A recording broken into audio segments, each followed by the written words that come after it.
Corona vaayirasiin muddee 31 guyyaa xumuraa bara 2019 biyya Chaayinaa bulchiinsa magaalaa Wuhaanitti argame akka salphaatti tamsa'uun biyyoota addunyaa mara waliin ga'u bira darbee lubbuu namootaas galaafachaa jira. Taateen kun oduu fi miidiyaalee qofaan waan walitti himnu osoo hin taane dhugaa hundi keenya keessa jirruu fi qabatamaadhaan argaa jirrudha. Namni nuti beeknu Corona vaayirasiin qabamee dhibee COVID-19 waliin wallaansoo qabaa jira yookiin dhibee kanarraa dandamateera yoo ta'uu baate ammoo lubbuu isaa dhabeera. Wallaansoo Corona vaayirasii irraa of baraaruu qabamanii fayyuu fi lubbuu ofii dhabuu fi dhalli namaa gochaa jiru keessatti garuu kanneen lubbuu ofii osoo hin mararfatin jiraannus duunus lammii keenyaaf jedhan ni jiru. Ogeessota fayyaa fi hojjettoota dhaabbilee fayyaa.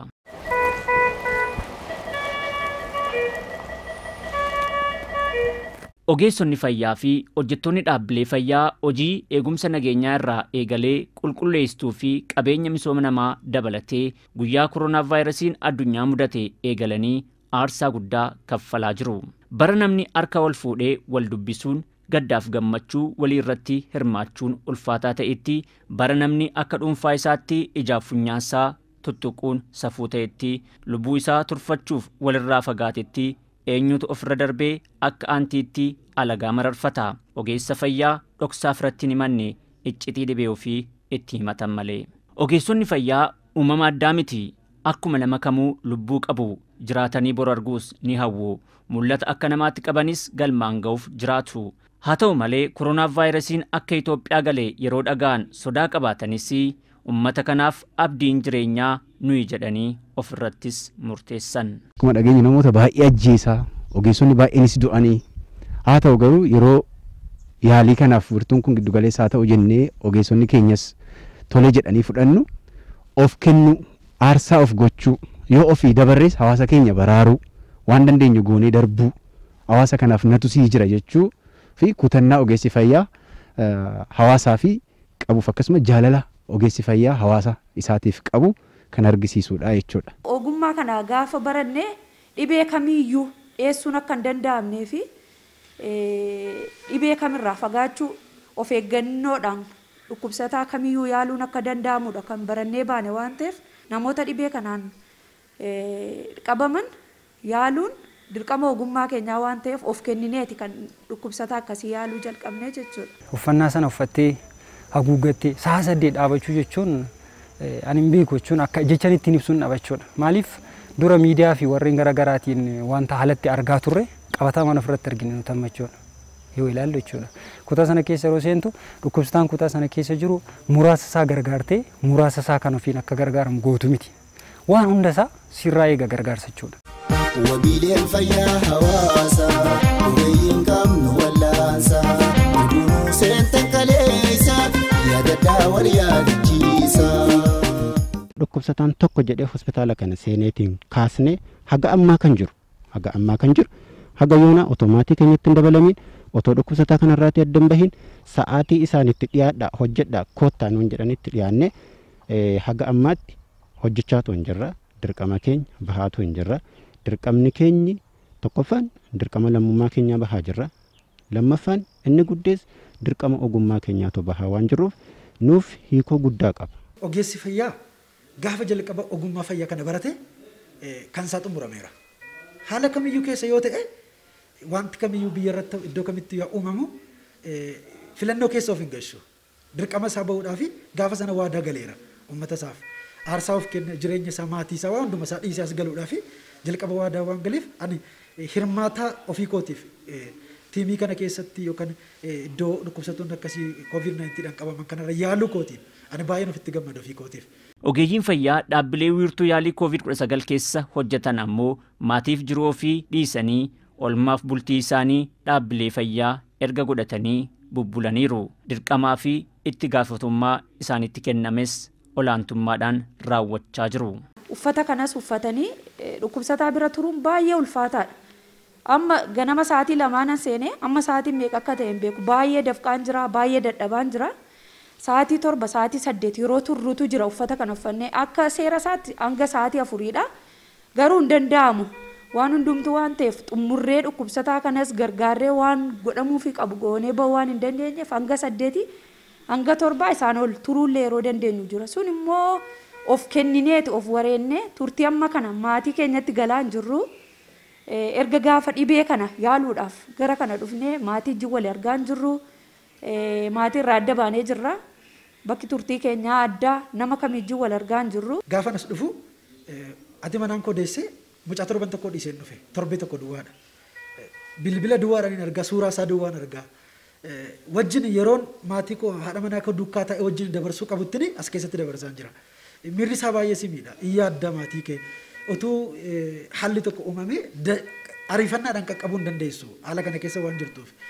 Namoota hawaasa wajjin immoo gaafa jiraattu gadda jira gammachuu jira naannoo irratti kana kanatti hirmaachuu dhiisuu kee gaafa yaaddu miira addaa sitti dhaga'ama. Kanumarra immoo ta'e aarsaan nuti kaffalaa jirru kun uummata keenyaaf hawaasa keenyaaf lammii keenyaaf waan ta'eef nu boonsa haa ta'u garuu miirri inni sirrattu baay'ee gadheedha baay'ee bakka hanga jedhamu nutti baay'ee nama nuffisiisa. Ogeessonni fayyaa na biratti argitan kun lamman erga maatiis fi hawaasa keessa jiraatan keessaa adda ba'anii amma ji'oota 3 lakkoofsisaniiru. Meeqaan keenyatiyyuu aarsaa akkasii kaffaluuf qophaa'uudha. Ogeessa fayyaa yeroo ta'an aarsaan kaffalamu hanga kanaatti. Lubbuu ofiis dhabuun ni jira. COVID-19 ogeessonni fayyaa qabaman ni jiru. Kanneen lubbuu isaanii dhabanis akka jiran dhagaa jirra. Kanaaf koronaa vaayirasiin jira moo hin jiru isa jedhu arguudhaaf kutaan kun ragaadha jechuudha. Wabiileen fayyaa hawaasaa ogeeyyiin qabnu wallaansaa dhuguu seentan kaleessa yaadadhaa wal yaadachiisa. Oksijiinarraan ture gara guyyaa 3 amma garuu oksijiinii san keessaa ba'ee ofumaafan hafuura fudhachaa jira. Doktorotaaf dhugaa baay'ee guddaadha. Uumii baay'ee namatti ulfaata. Amma isaaniitti too yaadu baay'ee waaqayyo isaan yaa eeguun ja'a. Ulfaataadha hojiin isaanii dhugaa. Wanni takka wanni nurraa hanqate tokko hin jiru. Nu waliin oliif gadi jedhanii nu baatanii nu galchanii wanna isaan irraa nama doktoricha tokko irraa eegamu miti. Akka sabummaatiinis akka namummaatiinis akka waaqaatiinis baay'ee nu gargaaranii jiranii ja'a. Of kennaniitu hojjechaa jiru nu wajjiniini. Carraan isaanis saaxilamuun isaanii baay'ee guddaadha. Garuu of eeggannoo uffata isaaniitii fi wayyaa godhatan hundumaanuu of eeggannoo gochaa nu wajjin tattaaffachaa jira. Kuni of kennuudha. Akka wattaaddaratti ilaala fayyisanii ofiifis biyya eeguudha jedhee yaada. Waa guddaa hojjechaa jiru isaan waaqayyoon haa eebbisu jechuu barbaada. ወርሽ አልፈዋል ስላሉ ከዛ ቀዶ ጥገና ማድረግ አለብሽ ምክንያቱም ወይን ደግሞ ልጅሽም ሊጎዳ ይችላል yeroon da'umsa keetii darbeera waan ta'eef yaalii baqaqsanii hodhuun da'uu qabdanaan jedhan yoo ta'uudha baate garuu mucaan kees miidhamuu danda'a atis rakkoodhaaf saaxilamuu dandeessa jedhanii na hubachiisan anis maatii koo mari'achiisee fayyummaa kootii fi fayyummaa mucaa kootiifis yaalii jedhame fudhachuuf murteesse yeroo sana garuu baay'ee sodaadheen ture haa ta'u malee deeggarsa ogeeyyiin fayyaas jiran naaf godhaniin milkaa'uu danda'eera amma anis mucaan koos nagaadha kun anaaf gammachuu guddaadha.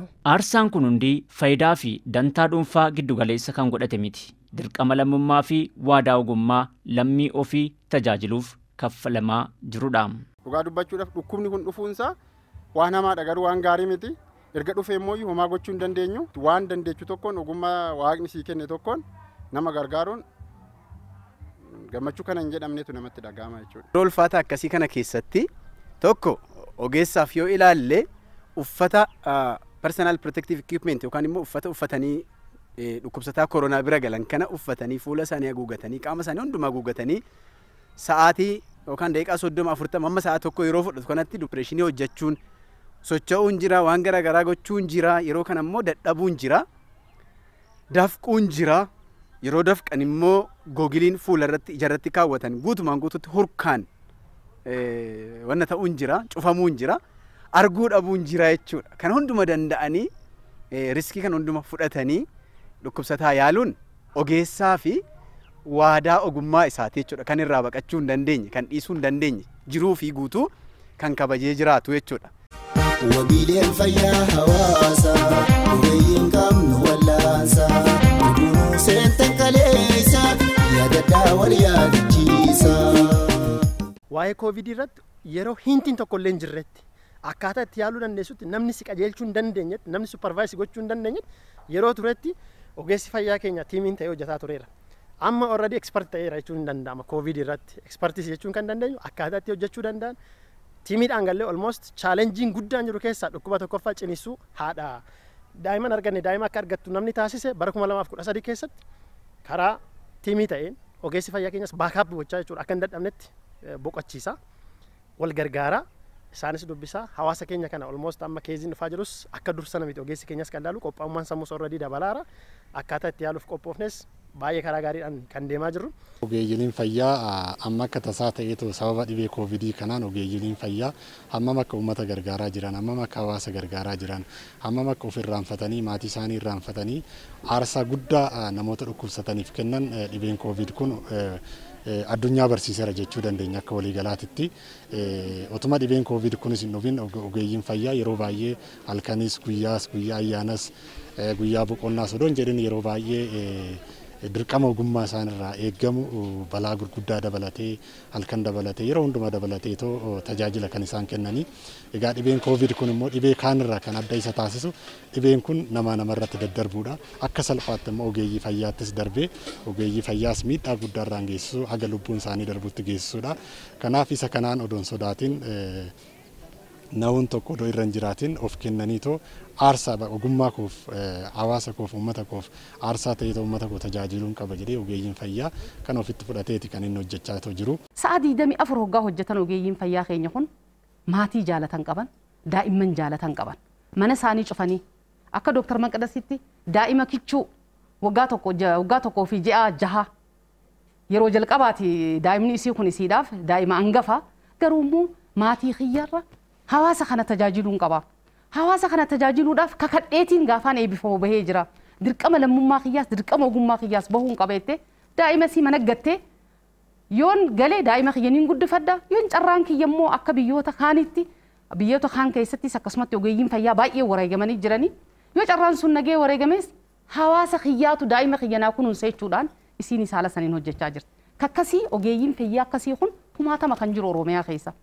Dr. Bayyana Soo kan fudhannu taate haati warra isaa ulmaadha yeroo kana isii cinaa taa'ee yeroo isii tajaajilu yeroo isii gargaaru garuu immoo san hin goone maaliif hin godhini dirqama qaba inninis ani hawaasan baratiin kanaan na barsiise hawaasa kiyya kana tajaajiluun qaba dirqama ogummaa kiyyaas bahuun qaba dirqama lammummaa kiyyaas bahuun qaba ani daa'imni kun bakka buufadheetiin jira daa'imni kun abdii biyyaati hawaasa bal'aa qabanii Oromiyaa bal'oo qabanii hawaasa kana abbaan isaanii kanaafuu an ammoo tajaajiluun qaba kan jiruun kutannoodhaan wiirtuu tajaajila kana keessatti almost ji'a 6 wal turee jira. Haala addaatiin hojjettoonni ekstenshinii fayyaa irraa kaasee amma hojjettoota fayyaa dhaabbilee fayyaa keessa hojjetan lubbuu isaanii dabarsanii halkaniif guyyaa kaffaltii tokko malee kaffaltii addaa isaan kaffallee jiru amma kaffaltii tokko malee biiroo irraa kaasee amma gadiitti hojii kana warra qindeessaa jiranii fi warra hojjechaa jiran maqaa biiroo eegumsa fayyaa Oromiyaatiin galateeffachuun barbaada. Ogeessi fayyaa namaan biraa lubbuu isaa baraaruudhaa jedhee lubbuu ofii dabarsee kennaa jiraachuu isaa kana keessatti immoo uummanni keenya kan mudate of eeggannoo inni godhuu qabu gochuun baay'ee barbaachisaa akka ta'e kaasuu barbaada. Wabiileen fayyaa hawaasaa ogeeyyiin qabnu wallaansaa hundinuu seentan kaleessa yaadadhaa wal yaadachiisa. Kutaan keessatti argamnu kutaa yaalii addaa dhukkubsattoota COVID-19 fi bifa addaatiin yaaliin kennamuudhaan armeen namooddeetti argaman kun yeroo ammaa of hin beekanii uffata kan uffatanii daqiiqaa 10 turuun baay'ee ulfaata ergan as galee daqiiqaa meeqa akka ta'e yoon beekuudhaa baadheeyyuu amma bakkee kana wanta ta'aa jiru urka isaatii fi arguun hin danda'amu. Ogeessonni fayyaas jiruu dhala namaa itti fufsiisuudhaaf COVID-19 wajjin wallaansoo qabaa jiru. COVID-19 jiramoo hin jiru isa jedhu qabatamaadhaan argine. Koronaan jira hin jiru jedhanii dubbachuun illee beekumsa dhabuudha jedhee yaada. Akka addunyaatti koronaan nama baay'ee huwaa jira. Inni oduu hafee hinoo nurratti illee ofuma irratti ilaalaa jirra. Koronaan dhibee baay'ee cimaadha. Baay'ee rakkisaadhas ofirratti kan argine waan ta'eefi uummanni keenya kanarraa of eeggachuutu irra jira. jira hin jiru kan jedhu tapha keessas galuun irra hin jiru kuni taphaa miti saayinsiidhaanis kan beekame akka addunyaatti kan beekame dhibee hamaadha nama baay'ees kan galaafate garuu uummanni keenya koronaan jiraachuu hubate nurraas baratee of eeggachuutu irra jira. Koronaan hin jira ofirraa baay'ee ofaa eeganii gatii nama gaffalchiisa. Kanaafuu amma nus gatii kaffallee buleewwan teenya nu gargaarte as keenya jirra. Kanaafuu akka of eeganii hin jira. Koronaan hin jira. Nama waadaa fi dirqama ogummaa isaa kabajee hojjetaa jiruu fi galatatu malaaf lubbuu tokkittii qabu kennee osoo hojjetu gaaffii mirgaa yoo qabaate deebisuuniif ammoo ga'ee fi itti gaafatamummaa qaama dhimmi ilaallatuuti. Uffannaan kun googiliin wanti ijatti kaatamu kun yeroo baay'ee reuse gooneeti kan nuti fayyadamnu. Indaganaa bara keenaadhaan miicineeti kan fayyadamaa jirru nu jalaa dhumee jira. Kan ammas erga uffatanii seentanillee kan fuula keessan ija keessan cufaa jiruuf reuse waan ta'eefidha. Kanaaf sana meeshaa guutuu googiliis nutti xiqqaataa waan jiruuf sana utuu dhiyeesse gama biraatiin immoo of kenninee waan jirruuf wanta dadammaqsituu ta'e ammas namni waan hojjetu mooraaliidhaan hojjechuu waan qabuufi waan dadammaqsituu ta'e waan nuttis mooraalii nutti horu nus lubbuu keenya kennineeti dhukkubsataa kana gidduu kan dhaabbannee uummata kana gargaaraa jirru waan ta'eef gama sanaan wanta nu yaaduu qabu nu yaadame osoo nutti himame. Kana yoo ilaaltan baay'ee dhiita'ee jira. Ijoollee kaan immoo namoota diddiimaa irratti yoo ilaaltan baay'ee luqqa'ee funyaan isaanii luqqa'ee gaafachiitii baanullee haalli bishaan naannaa keenya jiru baay'ee rakkisaadha. Inni guddaan achi sa'aatii 8 uffata sana keessa turanii achi gaafa ba'an immoo haaluma qabatama naannoo keenyaatiin bishaan gahaa waan hin jirreef bishaan qorraa dhiqachuun baay'ee ulfaata inni tokko isa kanaa fi haalli nyaata isaanii itti dhufu saateemma kana turanii nyaachuun miti baay'ee ulfaataadha. Kwaantitiin isaa kwaalitiin isaa baay'ee gadi bu'aadha. Haalli nyaataa illee nutti ulfaatachaa jira. Namni haamilee du'a. Gaafa mootummaan immoo bukkee dhaabbatee isinii jira. Ishuma kana waan guddaa miti. Ila kunoo kanan qaba. Kana ofannaa harka jira. Kanaan sin gargaaruu yoo danda'a yoo nuun jedhe dhimma riskii faana wal qabate osoo bukkee dhaabbate. Koronaa vaayirasiin addatti uummata keenya qofa dhibee miidhaa jiru miti. Qormaata hawaas dinagdee fi siyaasaa hawaasa addunyaa fi gaggeessitoota biyyoota hundumaati. Har'a haalli keessa jirru ulfaataa fi dadhabsiisaa ta'us bor guyyaa biraa ifaa fi abdiin guutameedha. Darbinees ni jiraanna jireenyi biyya lafaas itti fufa. Amma guyyaan sun dhufutti garuu gorsa ogeeyyii fayyaa hojiirra oolchuun koronaarraa of eeguun gahee lammilee hundumaati. Harka keenya sirnaan haa dhiqannu, haguuggii funyaaniif afaanii haa fayyadamnu, walirraa fageenya qaamaa fi hawaasummaas haa eeggannu. Yoo haalli nu dirqisiisu jiraate malee mana keenya keessaa haa turru. Fayyaan keenya faaya keenya.